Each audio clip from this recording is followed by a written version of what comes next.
Narito na ang programang Usapang Pangkapayapaan, Usapang Pangkaunlaran. Audio Jungle.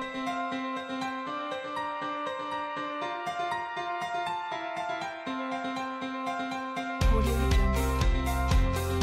Audio Jungle. Audio Jungle.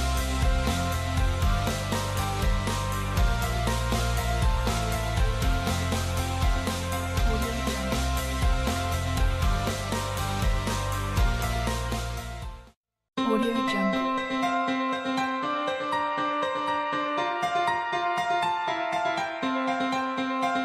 Audio Jungle. Audio Jungle. Audio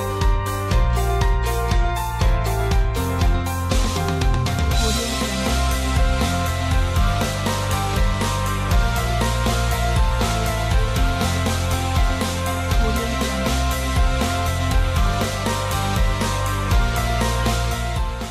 Audio Jungle. Audio Jungle.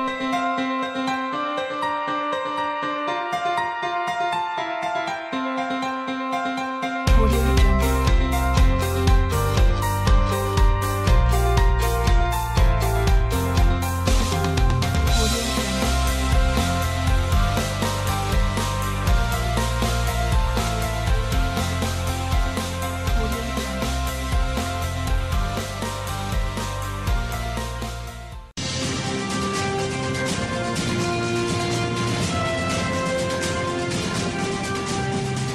Narito na ang programang Usapang Pangkapayapaan, Usapang Pangkaunlaran.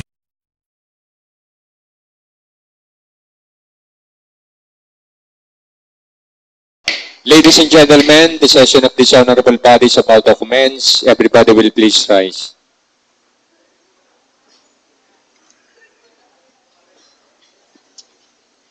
As the elected Vice Mayor and Presiding Officer, this 26th regular session is now called to order. Roll call, Mr. Secretary. The honorable members of the Sangguniang Panlunsod, Honorable Kathleen Cibriones, Honorable Mark Aris Piluansing, Honorable Maria Concepcion R. Hernandez Piloso, Honorable Aris Manuel D. Mendoza, Honorable Joel D. Pua, Honorable Raul A. Monte Alto, Honorable Pasites Liviste, Honorable Yunilo A. Katipon, Honorable Donato Olinato, Honorable Donato Armanfero, Honorable Ferilio I. Makasay Jr., and the Honorable Presiding Officer, Honorable Eric B. Africa. Do we have a quorum? We have a quorum. May we request the Honorable Raul Monte Alto for our invocation. Let us put ourselves in the presence of our mighty Lord. In the name of the Father, the Son, the Holy Spirit. Amen. Lord, we praise and glorify you. We adore you. We love you. You are our Savior. You are our healer. Lord, at this very moment, we ask forgiveness to all the sins we have committed, knowingly and unknowingly.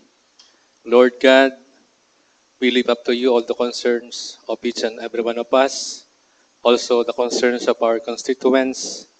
Please guide us always, bless us always, and you grant us the right, ideas, right ways, so that we may always praise and glorify your name. This we ask in your mighty name. Amen. In the name of the Father, the Son, the Holy Spirit. Amen. May we likewise request the Honorable Monte Alto to lead the singing of the national anthem. Bayang magiliw. Ready?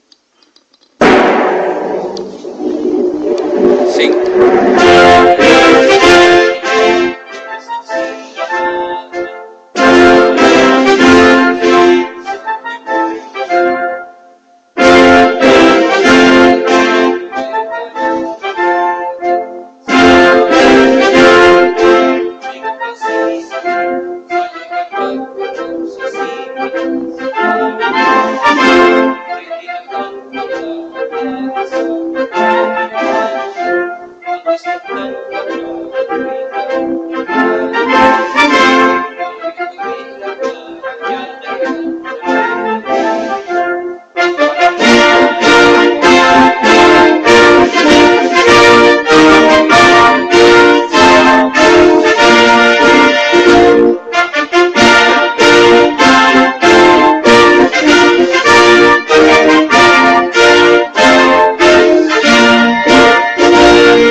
umaga po sa ating lahat, kay Dr.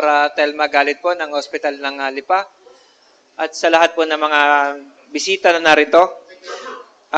Reading of the minutes of the preceding session and approval of the same. The Honorable Maria Concepcion Hernandez Veloso is recognized.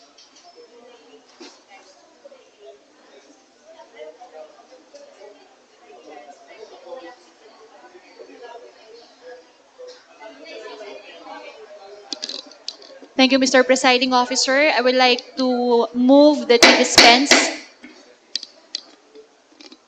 I would like to move that we approve the minutes of the July 6 and July 8 minutes of the meeting, and I also move that we dispense reading the same. Any second to the motion? Seconded by the Honorable Mendoza and Linato. Discussion? Objection? The chair hears none. The minutes of the previous session is hereby approved. Propose business for the day. Mr. Secretary.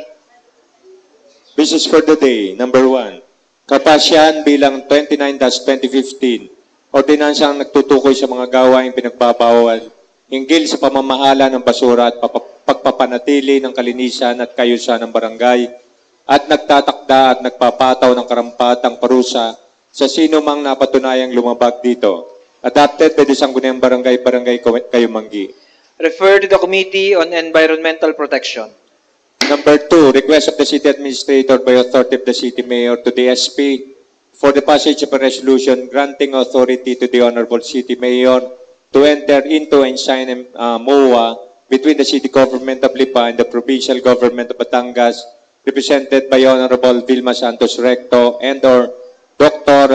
Rosbelinda Ozaita, the Department of Health Regional Office 4A, Calabar Zone, and the Municipal Government Malbar, Mataas, Takahoy, and Balete, represented by their respective municipal mayors for appropriate action. Refer to the Committee on Health.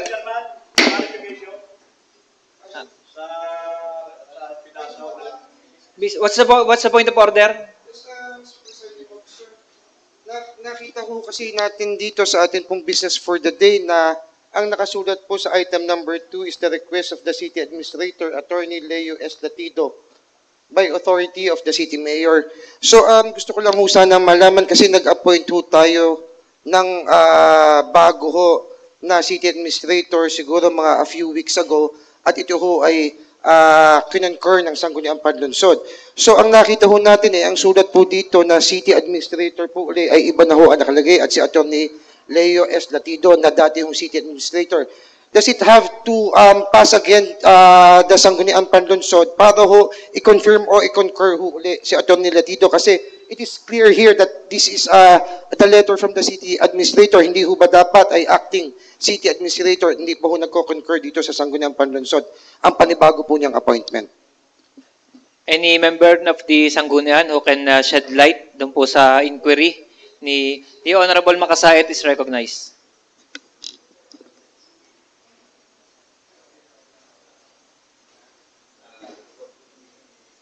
Good morning po, Mr. Chair. With regard po dun sa query ng ating kagalang-galang na Consal Bibong Mendoza, may I request po yung ating Secretary of the Sanggunian to show us the copy of the, I think there was a new request coming from the City Personnel Officer with regard to the kung ano po yung with regard to the standing of that could shed light to the standing of the City Administrator. Mr. Chairman, may I recognize? The Honorable Katipon is recognized.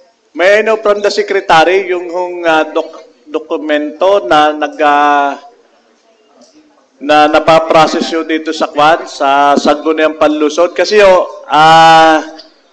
natatanda ko last July, first Monday, ay atin hong binigyan ng concurrence ang City Administrator na si Mrs. Bernadette Sabili as City Administrator. Ngayon, ang nakalagay ho doon sa appointment niya ay replacement o halili ng City Administrator Attorney Latido. Ng reason ay suspendido ng 3 buwan na dapat babalik pa siya by September 3. Ngayon ho, ang gusto ko lang ho malaman sa ating sa proseso ng ating dokumento, paano ho natin i-justify ito dito sa Sangguniang Panlusod na tayo ho ay nag-appoint ng isang city administrator. Tapos ngayon ho, kung nakita ho niyo yung mga previous nating mga endorsement from the city administrator was signed by Mrs. Bernadette Sabili.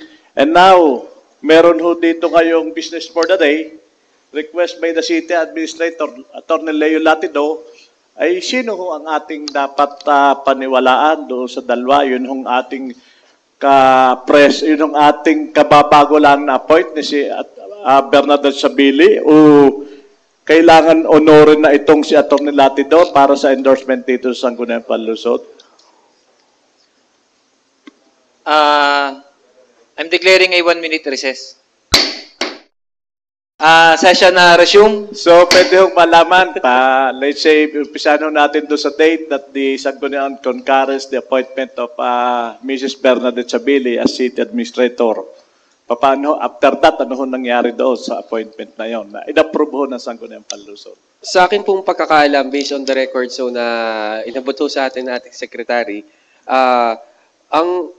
nandito po na appointment po ng ating pong kinuncur na si City Administrator na si Bernadette Sabili ay co-terminus substitute as Office of the City Administrator. So, on the record, that is not co-terminus substitute, kundi as a co-terminus with the mayor. Wala ho yung substitute. Yun ho, kung inyong natatandaan yung minutes nung nakaraan na sinasabi ho natin, na kayo ho'y nag-agree nung sabihin ko na automatic, once na ini-appoint natin si Mrs. Bernadette Sabili as city administrator, it means that the previous administrator was terminated.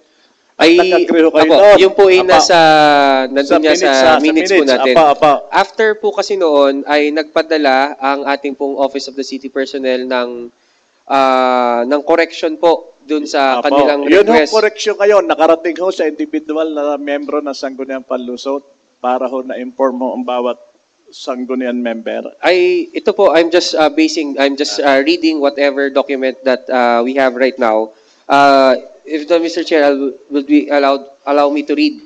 On July 1st, 2015, Mr. Michael Maralit, SP Secretary, signed by Mr. Ronnie De Castro, City Personnel Officer.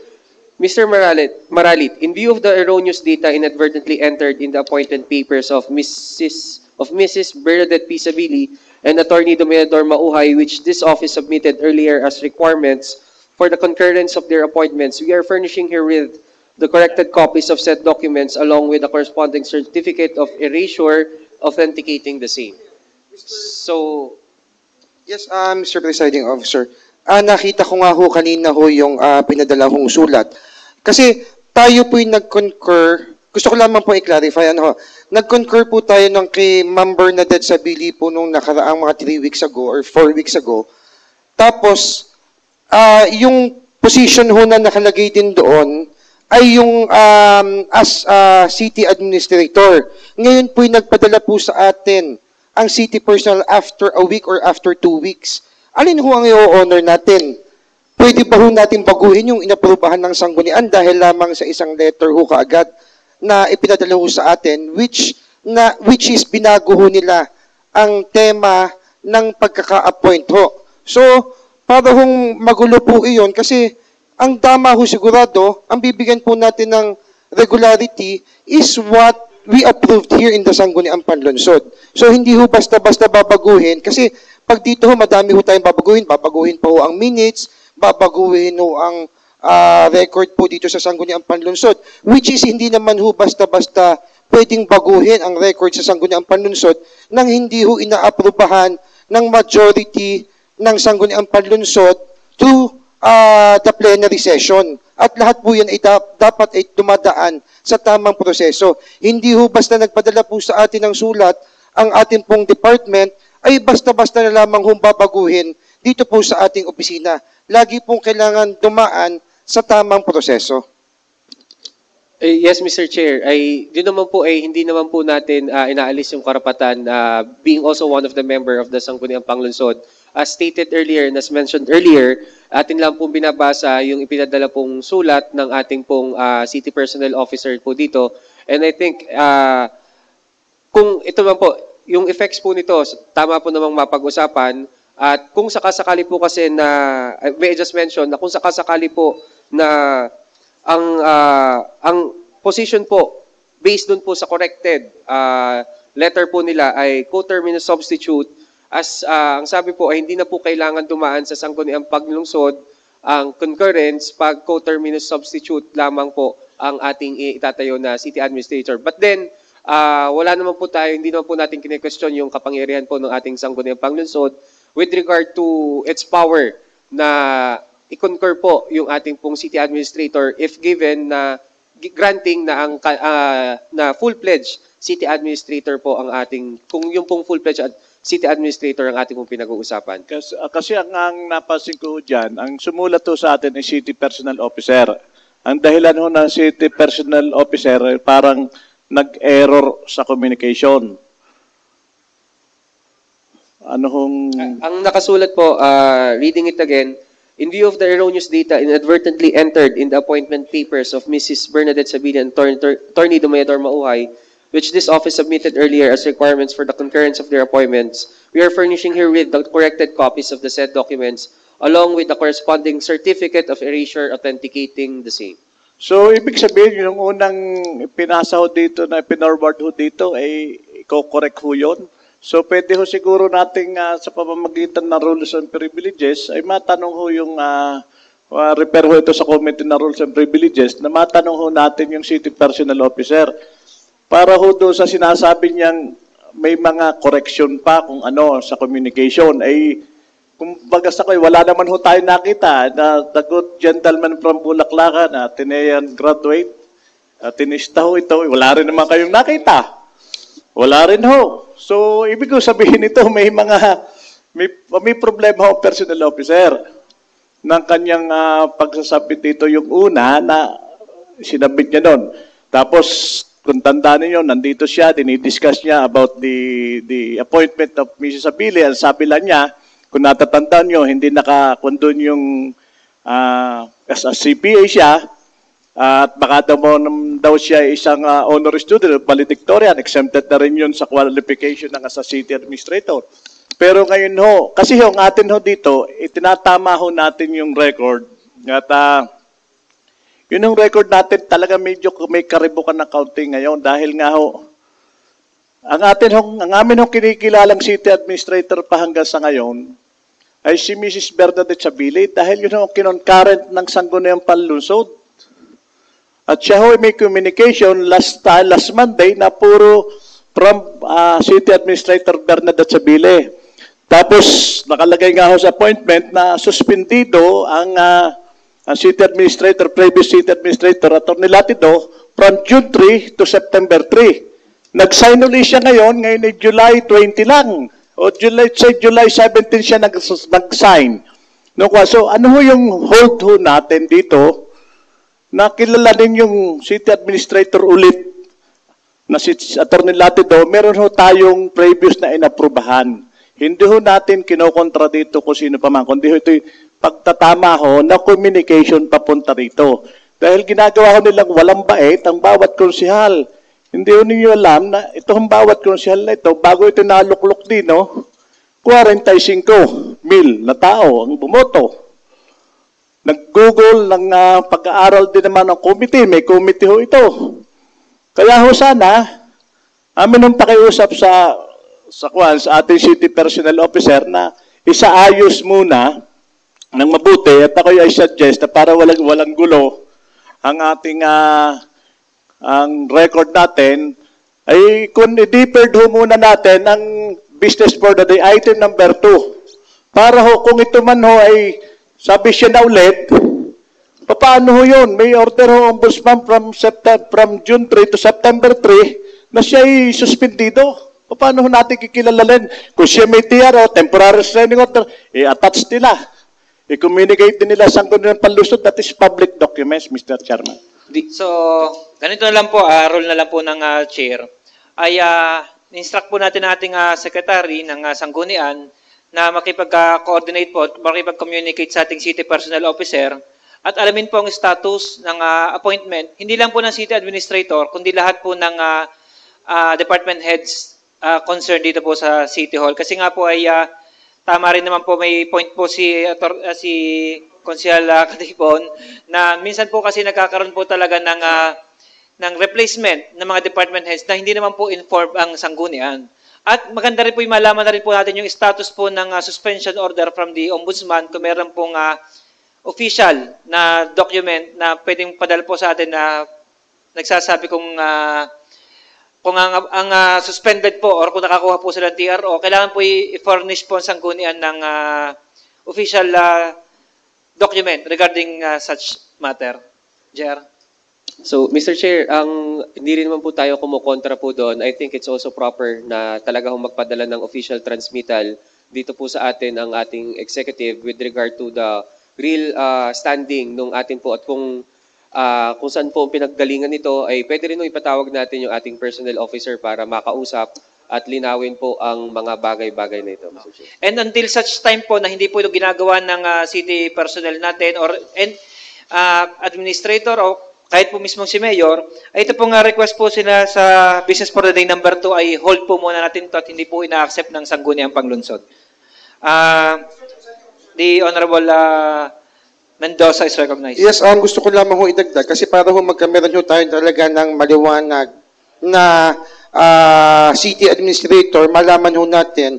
Siguro meron na rin yung sigurong opinion naman pati ang ating pong personnel officer kung bakit ho hindi na kailangan i-concur kung hindi na ho kailangan bumalik uli sa atin kasi nagkameron ho tayo na concurrence kay Ma'am Bernadette Sabili at siya po ay itinalaga na natin bilang permanent na city administrator. So, para ho tayo mabigyan ng linaw kung sino ho ang pwede pa ho nating hingaan ng opinion, kung tayo po pwede magtanong sa civil service, kung tayo po pwede rin ho magtanong sa ating legal officer, para lang ho mabigyan talaga ng liwanag. Kasi baka meron pong mga pinipirmahan o hindi ho natin alam, baka meron hong mga function ang city administrator na hindi ho pwedeng gawin ng isang OIC o ng isang acting city administrator. Ang iniingatan din naman po natin ang mga papeles ng ating executive department para naman ho hindi tayo magkameron ng problema pagdating ho ng tamang panahon. Salamat po. Noted po. Privilege, the Honorable Lebiste is recognized.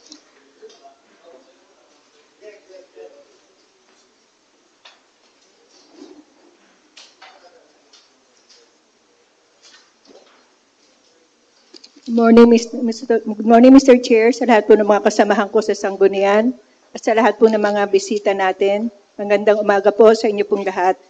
Mr. Chair, ito po ay tungkol sa liham na pinadala po sa akin ni Mr.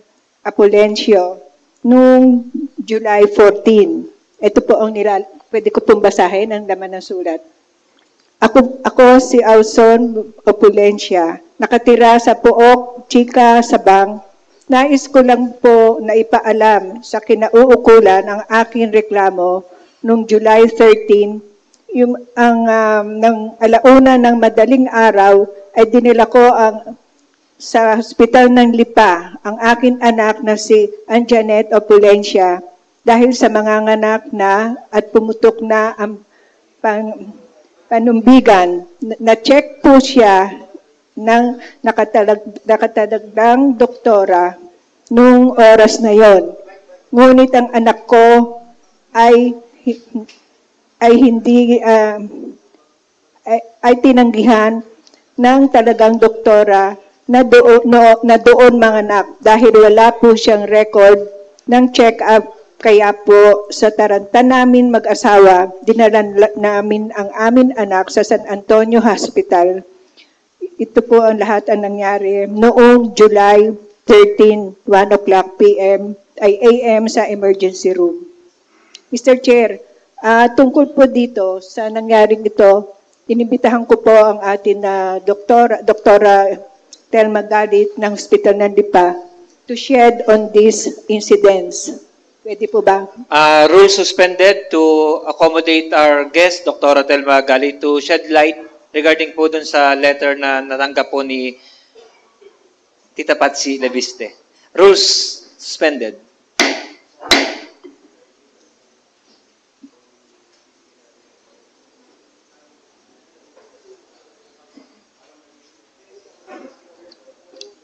Honorable Chairman, members of the Sangguniang Panglungsod, mga panauhin po dito, bumabati po ako ng isang magandang umaga. Nalaman ko po kaninang umaga yung tungkol sa sulat na yan at gusto ko po sanang ipaliwanag sa inyo na ang ating pong batayan ng pagtanggap po ng mga manganganak sa ating pong ospital, ang hinihiling po namin, sana po may at least 4 na check-up na prenatal bago po natin i-accommodate. Sa dahilang napakahirap po, nahaharap sa isang pasyente, antimano noon lang oras na iyon nang hindi po nagkakaroon ng prenatal check-up sa atin. Wala pong record at wala po siyang ni ultrasound man lang sa ating pong ospital. Sa sinaad po sa sulat na 2 cm at sa sinaad po na 2 cm, I know it will take around 6 hours bago po siya manganak. So there is really much time to transfer to another hospital. Sa sinaad po na 2 cm and at the same time, pumutok po ang panubigan. I am not an obstetrician by practice. I am a pediatrician. So I'm just relying on my knowledge in the general medicine. So 2 cms at pumutok ang panubigan, definitely 95% hindi po yan manganganak ng normal. Kasi pumuputok po ang panubigan ng pagmalapit na pong lumabas, which is approximately 9 cms to 10 cms. So, yan po ay candidate po talaga yan for CS. And pagka po walang check-up na ganon, it would be very hard for us, for the obstetrician, to open up without the knowledge. At ako din po mismo, kung ako po ang pasyente, hindi po ako pababaak sa isang doktor na nun lang po ako makikita. I wouldn't take the risk of my life and the life of my baby inside me. So yun po ang naging, ang gusto ko pong ipaliwanag, ang naging stand po ng Department of Obstetrics ay magkaroon po tayo ng quality service, not only quantity service. Because they would rather face questions like this, na tinatanong kung bakit hindi nagawa, if it would be for the benefit of the patient.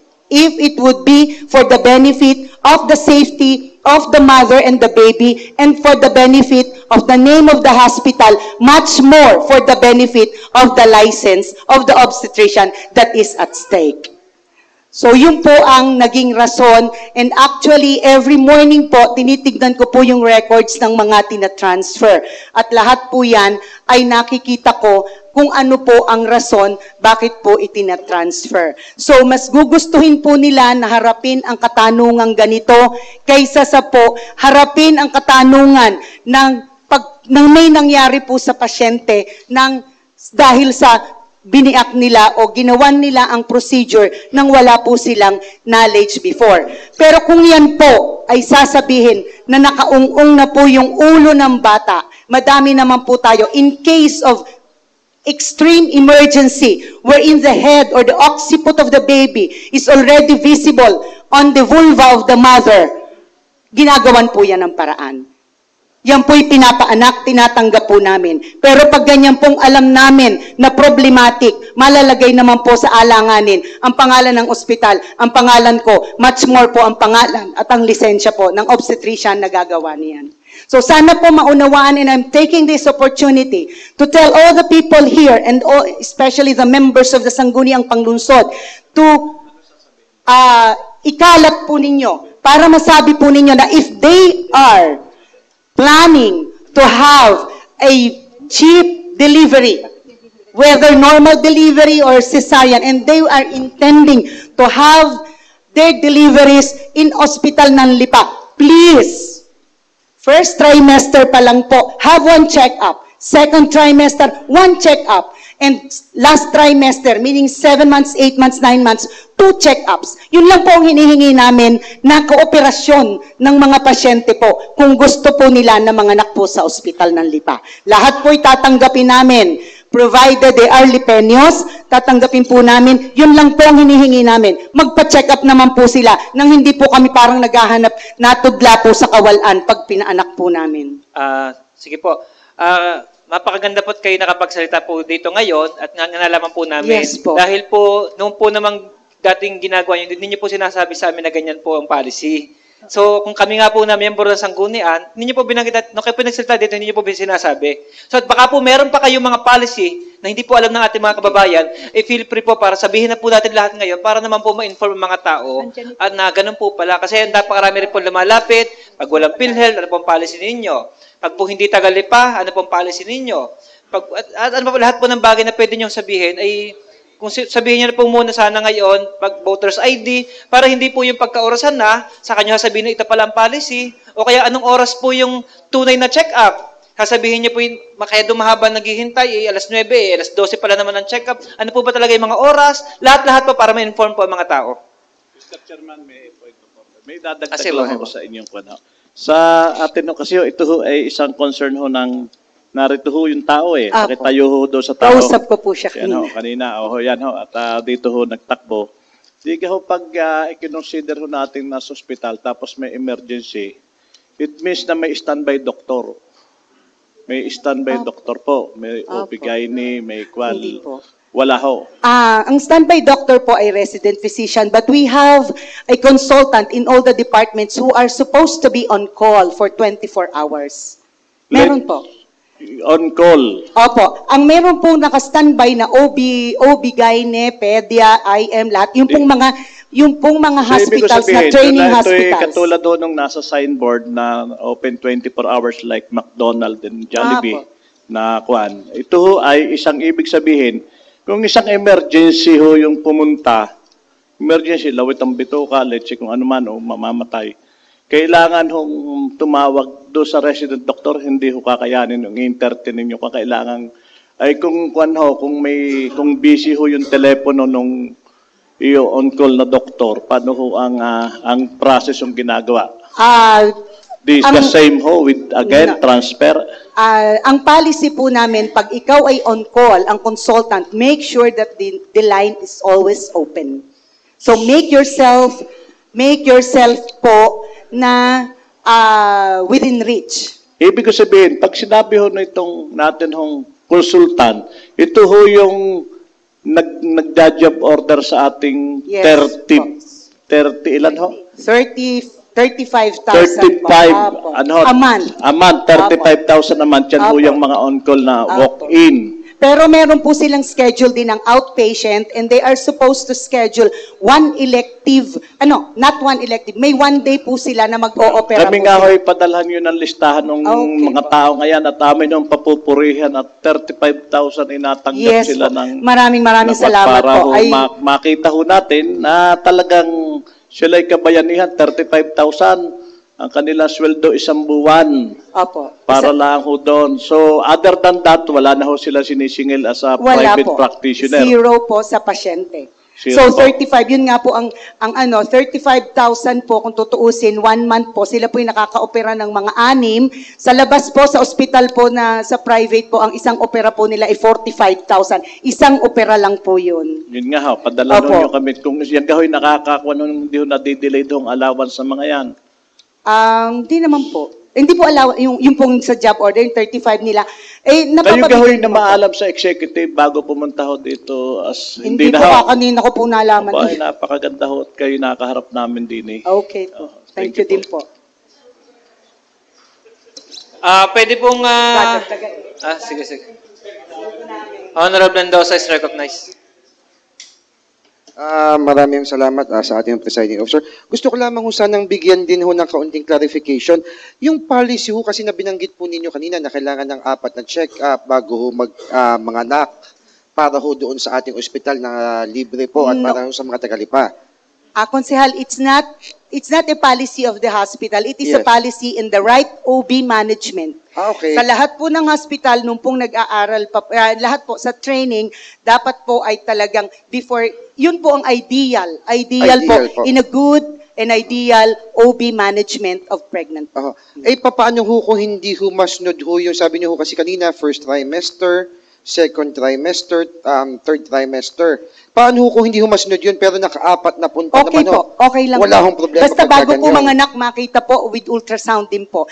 Kung gusto po nila ay pagka po malapit ng mga anak ay 4 na beses, linggo-linggo sila'y pumunta, okay din po. Basta ang point lang po namin, this is the ideal. Pero ang gusto lang po namin, quality service nga pong maibigay natin sa mga mamamayan. Ang gusto po namin, bago po humarap sa pasyente, bago po nila i-attend ang pasyente, bago po nila paanakin ng pasyente, at least alam naman nila po at na-check up naman po dun sa hospital para naman po may knowledge, may record po kung anong status ng pasyente po. So, ang pagbubuntis po. yun ho, basta humatingnan ho lamang. May bayad din ho For- ba ang konsultant Wala natin? pong binabayadan. Kahit ho walang PhilHealth, kahit ho walang... Kahit po walang PhilHealth, wala pong binabayadan. Wala po Basta binabayadan po, doon. legitimate citizen or legitimate lipenyo po, wala po silang binabayadan. Not unless po, nagkataong we cannot say, hindi po tayo only meds. Okay po. Nagkakataon po na minsan, naubos po yung gamot, sa sobrang dami nga po ng pasyente, may naubos pong gamot. Yun lang po, i-request po namin, pinakikiusap po namin na bumili po sila sa labas. Pero kung meron din lang po tayo, ay binibigyan naman po natin. Libre po yan, wala pong binabayaran lahat ng lipenyo. Salamat po. Gusto ko rin lamang sundan yung sinabi po ng ating Vice Mayor na kung pwede ho sana ma-furnishan ho kami ng mga policies po natin doon. Kasi meron din nga ho mga lumalapit po sa atin na may mga ganyan din pong kaso. At magaling na lamang po at nabuksan ho ngayong umaga. Pero ang tanong ko ho sana ay kung pwede ho sana rin mabigyan linaw. Kasi yung pinagdalhan naman ho at pinaglipatan ay private hospital. Ano po? Doon po hindi ho na-check up, hindi ho nakita ang mga anak nung araw na before din ho siya manganak. Pero doon po ay tinanggap. Bakit po pwede sa private hospital yan ganyan? Bakit dito po sa atin ay hindi ho maaari? I cannot comment on that. It's on the discretion of the hospital that is concerned. If they are willing to put their license at stake, kasi they would be receiving money for that, nasa kanila po iyon. Basta ang iniingatan lang po natin ay ang pangalan po ng ospital at ang pangalan po ng doktor na gagawa. At ang reputasyon po natin. Kaya nga po, ang sabi sa akin ng head ng OB-GYN, ang sabi nga po niya sa akin ay, we would rather answer questions like this if they are going to question us on following the proper and the ideal way of managing OB cases rather than answering questions of any other problems or complications that we have encountered during the process of surgery. Salamat po. Isang katanungan na lamang po. Kasi nabanggit din ho kanina dito ng aking kasama ho na nabanggit din ninyo na ang atin pong mga doktor ay on-call po. Tapos meron tayong resident physician. Is that considered as ER doctor or ito po ay iba pa? Ang resident physician ho ba natin ay isang residente lamang na nagbabantay o ito po ay doktor na po na pasado na rin sa atin pong board exams? Ang ating pong resident physicians are duly licensed physicians. Kaya lang po, wala pa po silang residency training. Hindi pa siya pedia, hindi pa So, siya... general practitioners po sila. We have 2 every day who go on 24 hours. Supposedly, we are supposed to have 3 or 4. So, I'm also taking this opportunity. Baka po kayo ay may kilala na pwede po ninyong kumbinsihin na mag-practice po sa atin as resident physicians. Just send them to my office and we will be very willing to accommodate because we are still lacking how many, Elsie? We are still lacking 5 resident physicians to have a full operational. Although full operational po, kasi ideally po, we have to have 1 ER physician, 1 ward physician, and 1 for special areas like ER, intermediate care, and not ER, OR, DR, at intermediate care unit po. So, under the DOH rules and regulations, at saka under din po ng law, sa law, ay hindi ho tayo required na magkameron ng emergency, ng ER doctor mismo na nagsa-specialize sa emergency. Pwede hong basta resident physician po ay yun ho ang ina-allow na ho under the rules and regulations of DOH. Yes po. We have resident physicians per 20 beds. We are supposed to have 1 physician. So our license is 70 beds. So we are supposed to have 3 or 4. Pero ngayon, pero- dalawa pa lamang ho ang Opo. ating ER doctor na Dalawa pa for lang po 24 per hours. 24 hours. So we still lack po 5, at least 5 po na resident physicians po. Hindi naman And- po tayo magkakaproblema noon kasi kung ang requirement pala is one resident physician for 20 beds, tayo ho ay dalawa lamang, tapos we have 70 beds. Hindi naman po, konsehal. So we are, at least we are surviving with that. And I think we are doing our operations very well as exemplified, except for some special instances like this. Actually, there is one ER consultant na ngayon po ay ongoing po yung papers niya. Nag-apply po siya. So we are ER consultant po siya who finished emergency medicine. Ewan ko lang po kung tapos na yung plantilla niya, pero inaayos na po. So she will be the one in charge of the ER. She will take charge of the emergency room. So, but we cannot oblige her to stay in the emergency room 24 hours a day, 7 days a week. So at least there is somebody who would be in charge at the ER, whom the resident physicians would be calling in cases of emergencies wherein the resident physicians are hesitant to attend to. May tatanong pa. Sige po. Doktora, last week din po, may nagpunta ho sa opisina ko rin na manganganak din po, hindi ho tinanggap dun sa ating ER, sa ating hospital, kasi daw po wala po siyang, yung voter's ID ng LIPA. As per, palagay ko po ay as per rule po natin, dito po ay, natin dito ay, ang tatanggapin po siya provided magbabayad po siya. Kasi ang naging rule po natin is money of Lipeños would be for Lipeños. So libre po sa Lipeños. So if willing po siya na magbabayad, tinatanggap po at tatanggapin naman po natin kung manganganak. Kaya lang sinasabi po natin kaagad kasi mahirap naman po na kami naman po ang masasabit po sa ating pong obligasyon. Pero konsehala, if in case it is really urgent, it is really an emergency which is between life and death, tatanggapin po natin kahit po hindi Lipeño. At ibibil na lang po natin. Okay, thank you. Okay. Attorney Makasaet.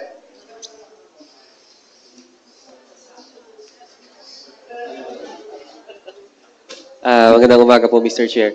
I would just like also to inform po itong ating August body with regard ho dun sa, on the part naman po nung sa mga barangay functionaries dun sa ginagawa, dun po sa issue na ating pinag-uusapan, dun sa kailangan ay magpa-check up muna ang ating pong mga buntis. So, meron pong matagal na pong instruction sa ating mga BHW at BNS na hanapin po ang lahat ng buntis sa barangay. So, syempre po, trabaho po kasi ng BHW at BNS na umikot sa bawat bahay sa ating pong mga barangay.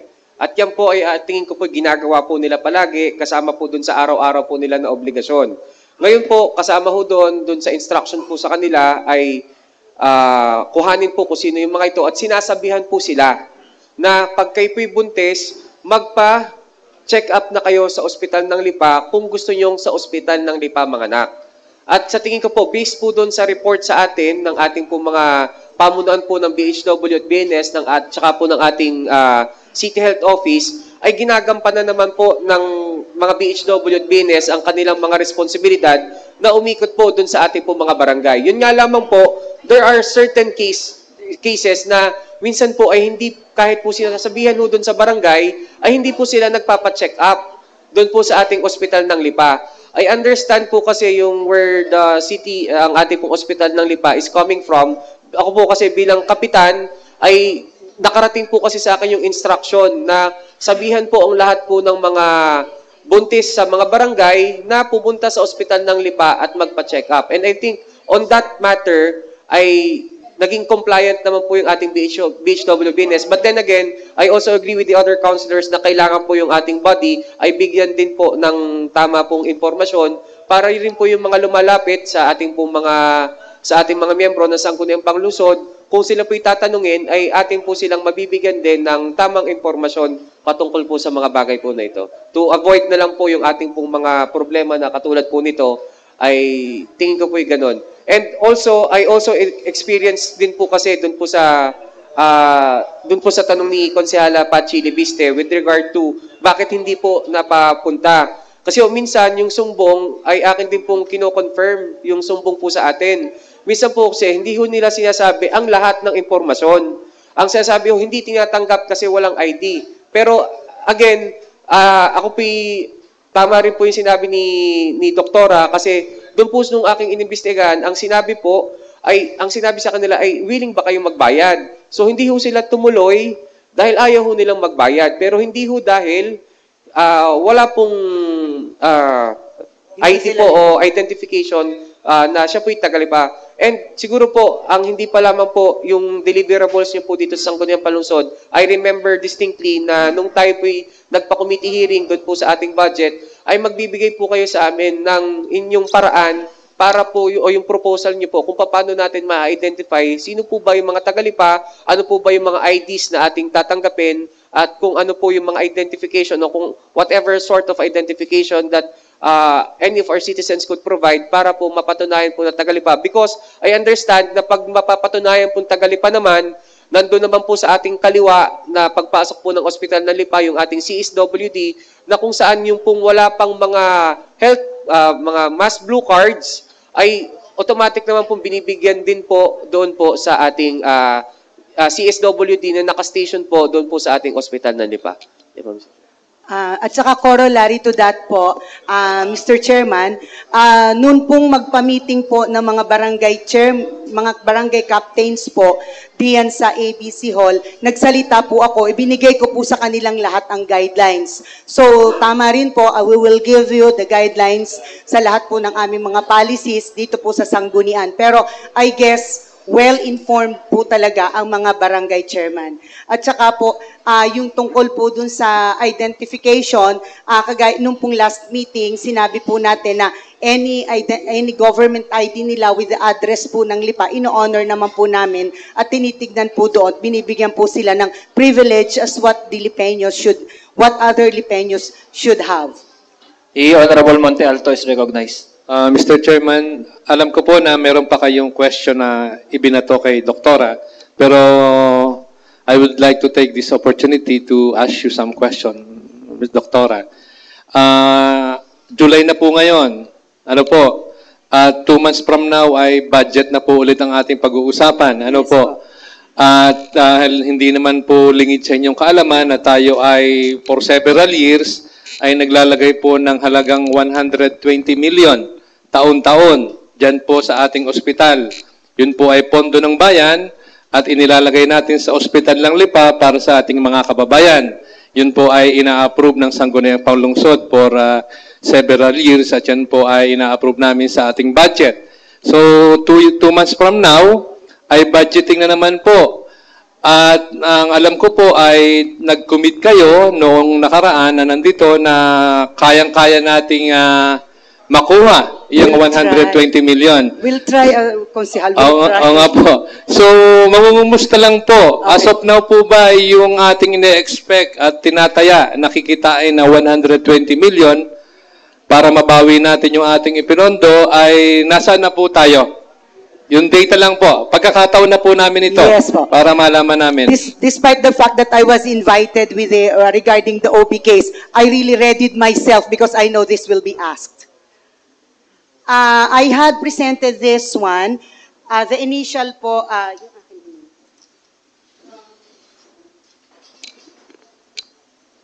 so I had this Para ho, one. ma'am, Mr. Chairman, point of order. Okay, po. Para ho, ma'am, 6 months, January 1 to June 1, Yes. average lang ako para mabilis ho yung kwan. Yes po.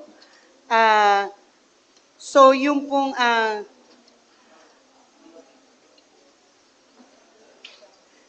LCLC, may total ka ng lahat, yung summary. Ako meron Estimate ako- like 70 million, 60 million, Yes po. dahil 10 So yung 10 pong million. ang ano to, PhilHealth na. From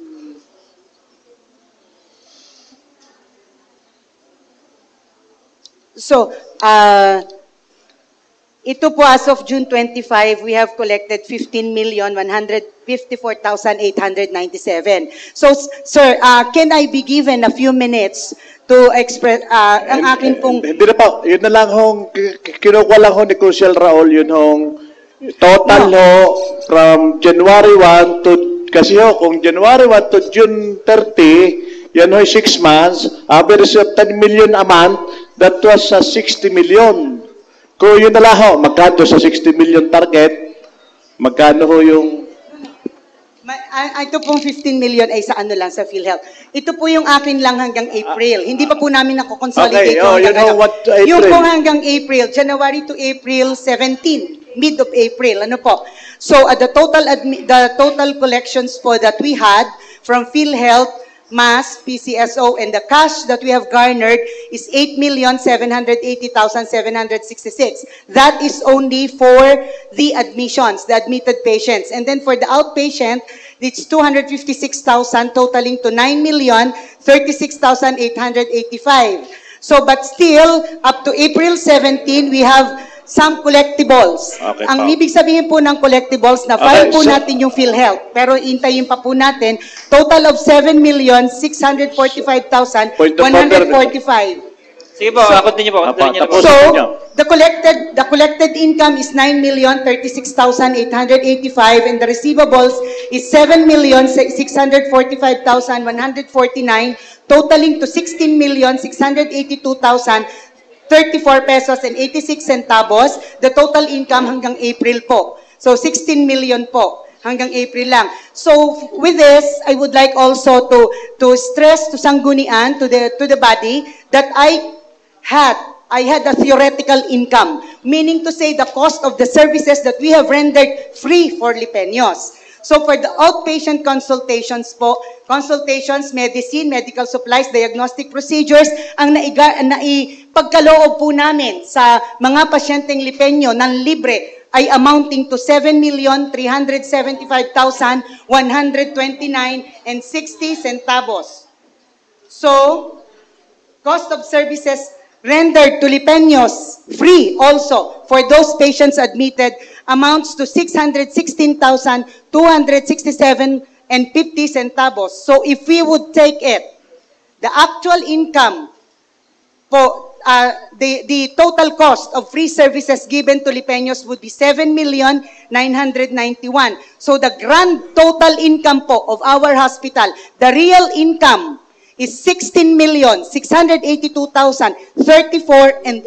centavos, and the theoretical income, meaning to say, pera po sana, pero ibinigay po natin ng libre, ay 7,991,397, garnering the total of 24,673,431.96 centavos up to April 17 from January po. Mr. Chairman, hindi ho kasi pwedeng tanggapin ng Sangguniang Panlusod ho yung giveaways. Okay. Kasi hindi naman ho natin pwedeng i-drawing ho sa budget yung 7 million. Dapat yung actual receipt. Okay. So the actual... Yan ka ho ay trust fund. The actual po, ano ito? Papunta ka ho sa trust fund ho ang inyong pondo. Ang General fund. Opo. So it means the 16 million 16 million po. In 1 quarter, an average of divided by 3, kabubo ko, 5. 16, 5 million. 5 million, ano? Lugi ho tayo ng 5 million do sa actual, 4 million. Lugi ho tayo do sa actual nating ini-estimate dito. Okay po. So, wala naman hong problema yan. Ang atin lang hong concern ho natin dito, ay yun hong yung budget hong inilalagay ho ng Finance Committee, kung maaari ho, ay wag nang ideklara yung 120 million pala-4 na taon nga hindi naman kaya. Kaya ho sana ay gawa ho na kayo ho mahihirapan kahapit ninyo ay pre-hospital. Ay wala naman hong maniniwala hong pa na sisingilin pa natin dahil lang alam ng tao ay talaga yan libre. Kaya ho yung ating estimate budget, alam ka ho ninyo, ako ho ikaw ng kaunti dyan sa budget. Meron ho kaming nakalagay sa operational expense pa ninyo. Bukod ho dyan sa income ninyo, na almost 15 million a month ang ginagas na siyudad ng Lipa. Personal services. 750,000 a month para ho doon sa tinatawag ko nating consultant doctor 20 heads. Sa 35,000 a month, that is 700,000 a month. For times 12. Magkano ineng? Mga professor ng attorney of UB. 900,000 a year. Hindi, dahil 700,000 a month ang allowance pala ang ng doktor, yung nakita natin sa yung deklarasyon nila, 20 doktor sa 35,000 a month, that is 700,000 a month times 12 months.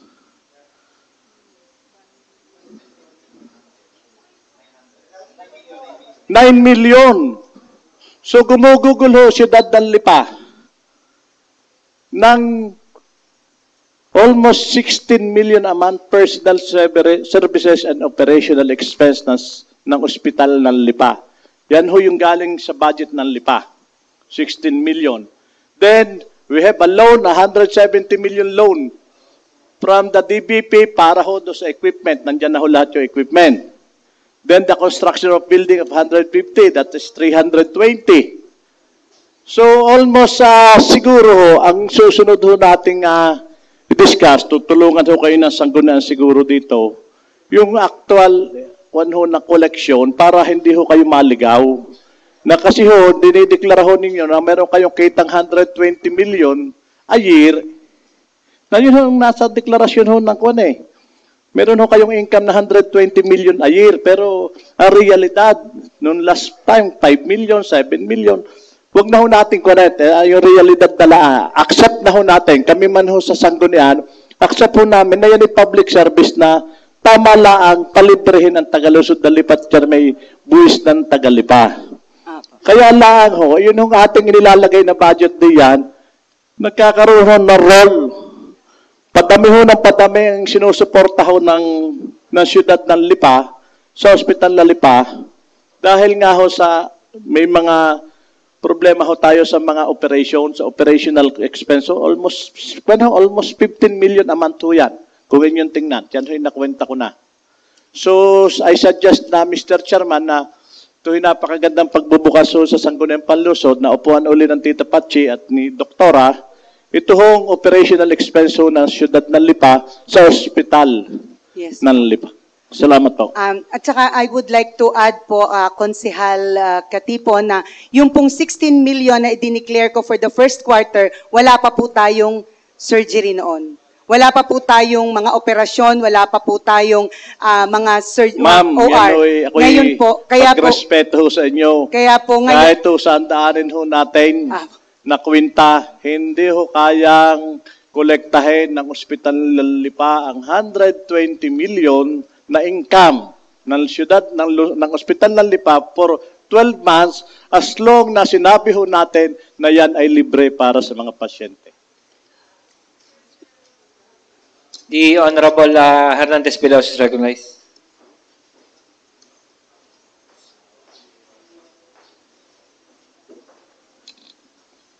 Magandang umaga po, Doktora. Maibalik ko lamang po doon sa atin pong original issue kung bakit po kayo naimbitahan. Ang ibig po ba nitong sabihin ay by way of policy? Ibig kong sabihin sa hinaharap ay kapag po hindi ho natin nakuha yung ideal na situation, ibig sabihin ay wala hong check-up na 4 na beses bago ho tayo naka-admit ng mga anak o kahit po 1 beses man lamang ho bago manganak, ay by way of policy ho, meaning isang polisiya na ho sa atin pong ospital ng Lipa na hindi na ho ito po pwedeng tanggapin para manganak dito po sa atin pong ospital. Kung maaari po sana, kung wala po, yun po ang naging ng request ng mga doctors ng OB-GYN, na kung maaari naman po, they have a knowledge of the prenatal situation of the patient before they attend to them. Anyway, if it is in case of emergency talaga na ando na at mga malapit na and there's no time to transfer, pinapaanak naman po. Yung po bang nasabi po natin na meron pong knowledge doon po sa prenatal na condition ho o meron hong kaalaman bago ho manganak ito pong atin pong nagpupuntang mga buntis, ay sabi niyo po kanina ay may posibilidad na mawalan po ng lisensya? Kung magkaroon po ng problema, let's say, at nagkaroon po ng kaso, yun, kung halimbawa po hindi nila alam, tapos merong mga komplikasyon na mangyari during surgery, ihabla sila, iano sila, with the 35,000 a month na kinukuha nila, I think it would be unfair for the doctors to oblige them to attend to these cases na maaaring at risk po ang kanilang profession. So ang ibig po ninyong sabihin ay mayroon pong pagkakasala o maaari pong magkaroon ng pagkakasala ang isang doktor sa pag-oopera o pagpapaanak ng buntis nang wala po siyang existing na knowledge tungkol po sa bata? Posible, hindi ko po sinasabi na magkakaroon ng pagkakasala. Ang ibig ko pong sabihin, kung hindi po niya alam, it would be very difficult for her or for him to attend to a patient na wala po siyang knowledge sa prenatal situation na maaari po na magkaroon ng problema. Samantalang kung yan po ay may prenatal check-up sa kanya, alam po niya na baligtad yung tayo ng bata, alam po niya na nataas ang BP ng nanay, alam po niya na yung inunan inauuna kaysa sa bata, at least may mga precautions sila, may nagagawa nila, ini-schedule po nila yan and they really attend to them. And if wala po siyang knowledge ng mga nabanggit po ninyo na existing na situations, at hindi po inattend ito ng atin pong ospital ng Lipa, what would be a better situation para po dito po sa mga nganak if wala po talaga silang capacity na bumayad? Hindi ko po alam yun. Exactly, madam. Kaya po between someone na mayroon pong capacity na mag-attend po ng bata at ng ina sa isang ospital, sa isa pong area na facility na mas kumpleto kumpara po sa iniiwasan po natin na pagpapaanak po sa kumadrona sa mga barabarangay, hindi po ba mas may moral obligation po tayong tanggapin po ang ina at ang bata kaysa po ipabaya po natin sa kanila na sila po ay pumunta na lang sa kanilang bahay at manganak po sa ating mga kumadrona? Hindi po. Meron naman po tayong mga ibang government hospitals like Batangas Regional Hospital.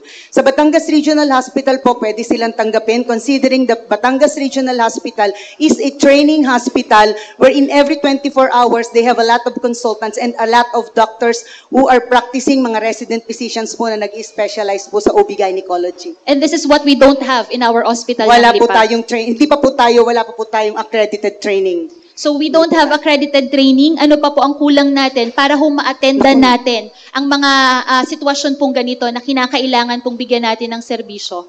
For yung pong training, ibig sabihin pong training po, yung mga meron tayong program, training program for accredited residency training program for each field po. So I think it should be level 3. Pagka meron tayong, kailangan po nating magkaroon ng kumpleto ang level 2 po. Level 2 yata pwede na rin tayo and it's a long way to go, I guess. Final question ko, madam. Nito pong nagkaroon po tayo ng instance na meron po tayong tinanggihan na manganganak po dito, we made the appropriate referral to Batangas Regional Hospital? Yes po, binibigyan po. Pagka po may tina-transfer po kami, kung makikinig din nga lang ang mga relatives na kasama, ikino-coordinate naman po yan sa hospital na paglilipatan. And we provided for the ambulance? If there is available po, pinoprovide. Kaya lang there are some instances po na ipoprovide po natin pero nagagalit na po ang pasyente, ayaw na po kami pakinggan. Ito pong polisiyang ito po ay aprobado po ng komitiba po ng ating ospital? Opo, yan po ay pinag-usapan po committee. Ito po ay policy po ng mga bawat department po ng hospital. And this is approved by what authority po, ma'am? Ipinresent po namin sa Board of Trustees. And I even invited po the heads of all the departments para po i-present po sa Board of Trustees yung kanila pong mga guidelines.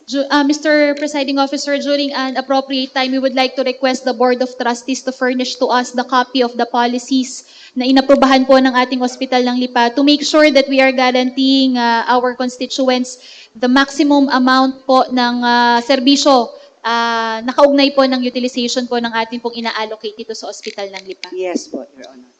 Siguro po ay na-explain naman po ninyo ang site po ng ospital ng Lipa. Meron lang siguro mga kontihong disagreement or conflict regarding po sa statements po ninyo and sa statements po naman ng halos araw-araw na lang ho na nagiging pasyente ho na taga Lipa na may iba ho silang version. So hindi naman ho tayo judge para magsabi kung sino hong tama at mali. Ang hinihiling na lang po namin sana ay as much as possible po sana mabawasan po natin yung mga ganong reklamo. Although hindi natin masasabi, kagaya nga po sabi ni JR, Attorney JR, na hindi natin masasabi kung baka mga ito may nagsisinungaling lang or may dinadagdag, may mga kulang na impormasyon. Siguro po kung ano pong sa tingin nyo mas mapapaganda natin pagkapatakbo at paano natin mas may inform mga tao, ay willing naman po ang sangguniang tumulong po. Ang Honorable Chairman, ang request ko rin lang po, pag may marireceive po kayo na complaint sa hospital ng Lipa, ako naman po ay laging available dyan Monday to Friday, 8 to 5. Sana po kung papuntahin po ninyo sa akin yung nagko-complain, I'll be very willing to accept them sa aking office and explain to me kung ano po ang problema at gagawan po namin ng solusyon ang lahat ng problema. And even sa inyo po, kung meron po kayong natanggap na problema like yung mga sinusumbong po sa inyo, sana po ay sabihin din po ninyo sa akin at siya naman po hindi ako tumitigil at ayaw ko po na magkakaroon po ng problema sa services po na inire-render natin. With regard po naman dyan, napatunayan ko naman po na basta po may nakakaproblema at sinasabi ko sa inyo, ay nagagawa nyo ng paraan. Pero ang hinahabol po kasi ng sanggunian, ay hindi na po kailangan dumaan po sa makikiusap pa ho sa inyo. Baka po pwedeng magawa natin ng paraan na wag na pong dumaan sa ganun. Opo, ang kadalasan naman po nga ay hindi nagkakaroon po ng unawaan po yung doktor at pasyente. Kagaya marami din naman po akong natatanggap na complaints po ng pasyente na tama po ang sabi ni Attorney JR, hindi naman po totoo. Minsan may dagdag, minsan may kulang. So kaya ko nga po pinapapunta sa akin para at least maliwanagan po, maunawaan po nila ang side ng doktor. Just like this one, I have talked to the father of the patient and sabi po niya sa akin kanina, Doktora, pasensya, hindi po ako nagre-reklamo. Sabi ko, no sir, you're doing me good. Kasi I would really appreciate this opportunity para ma-open ko po sa sanggunian at sa lahat ng taong nakakarinig dito, yung side po ng hospital at yung hinihiling po naman namin sa hospital, yung hinihiling po ng mga taong hospital para po mapagganda po natin ang serbisyo po natin. So, the Honorable Linato is recognized. Siguro po ito ay dahil binuo ang ospital ng Lipa hindi para sa mga empleyado lamang para magkaroon ng trabaho, kundi ang konsepto po nito, kaya po hinarap natin ang lahat ng issue dito, pati sa issue ng pangungutang para sa ospital ng Lipa, ay para sa pagsiservisyo sa ating mga kababayan para matugunan. Sana po, uulitin ko lamang, ay number 1, sa pag-uugali ng ating mga empleyado sa ospital ng Lipa, ang atin pong sinusweldo ay mula sa buwis ng bayan. Ang atin pong pondong ginagamit sa ospital ng Lipa ay mula sa buwis ng taong bayan. Kaya po sana ang ospital ng Lipa, pumapasok pa lang sila dyan, ay nandun na yung damdamin nila na sila ay gagaling.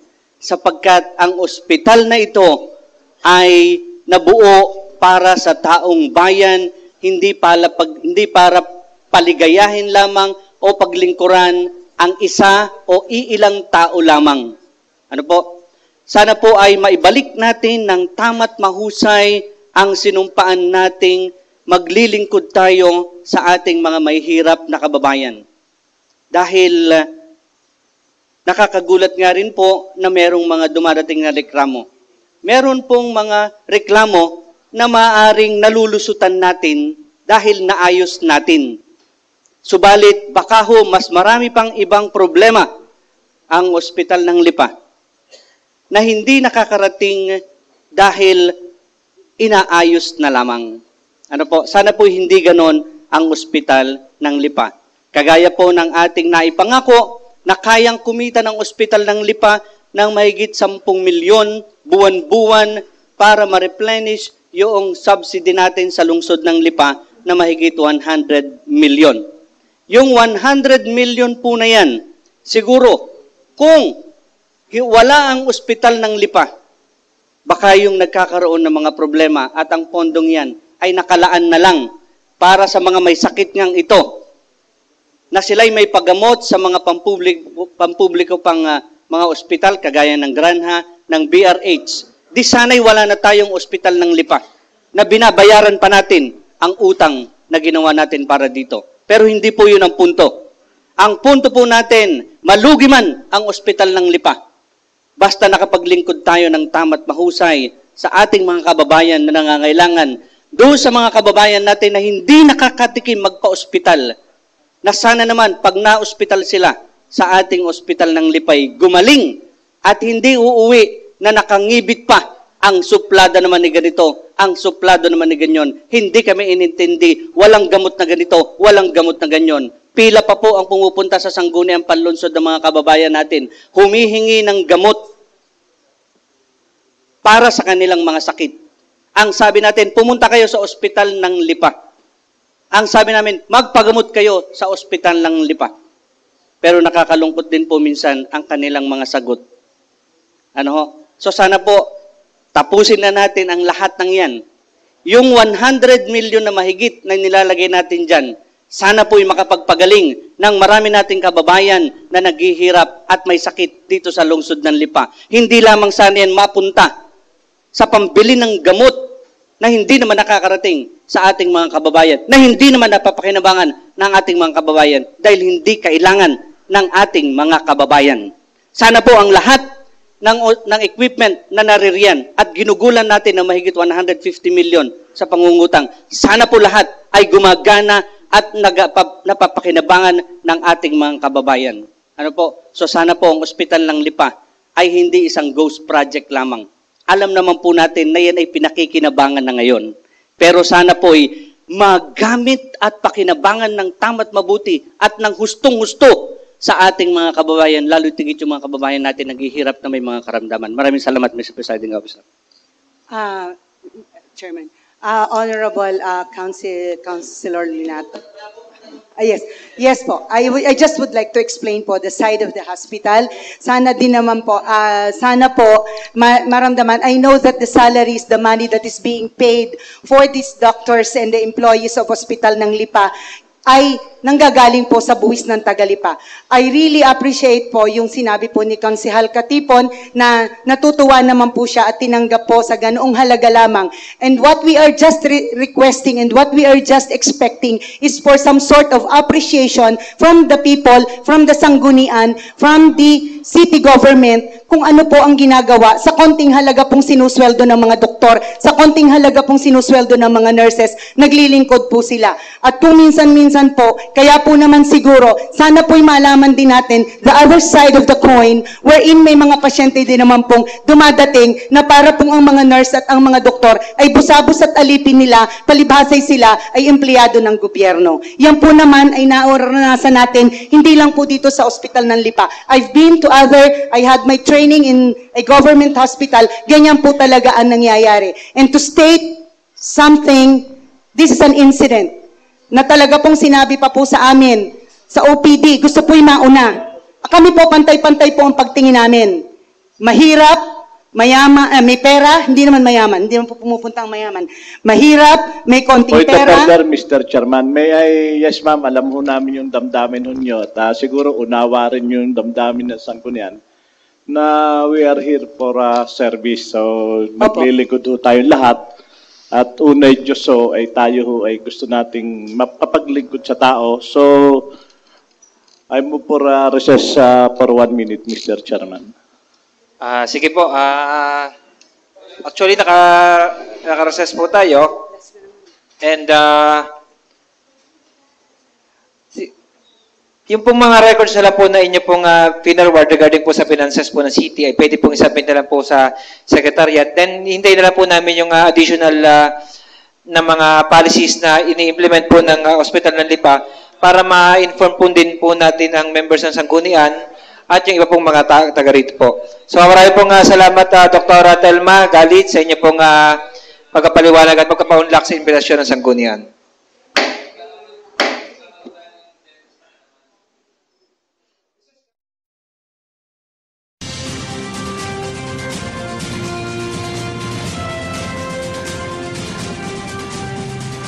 Narito na ang programang Usapang Pangkapayapaan, Usapang Pangkaunlaran. Audio Jungle.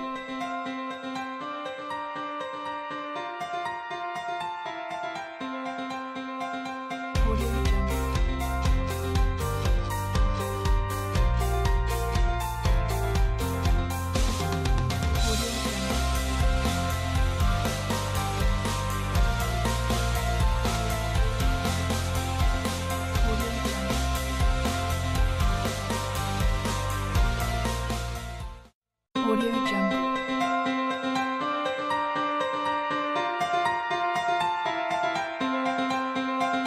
Audio Jungle.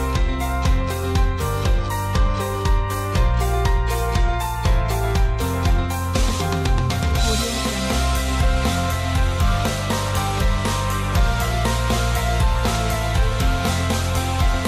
Audio Jungle.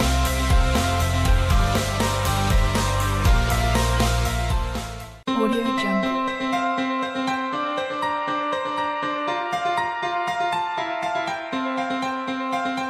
Audio Jungle. Audio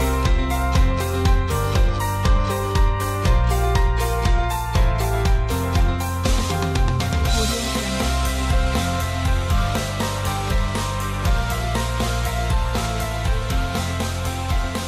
Audio Jungle.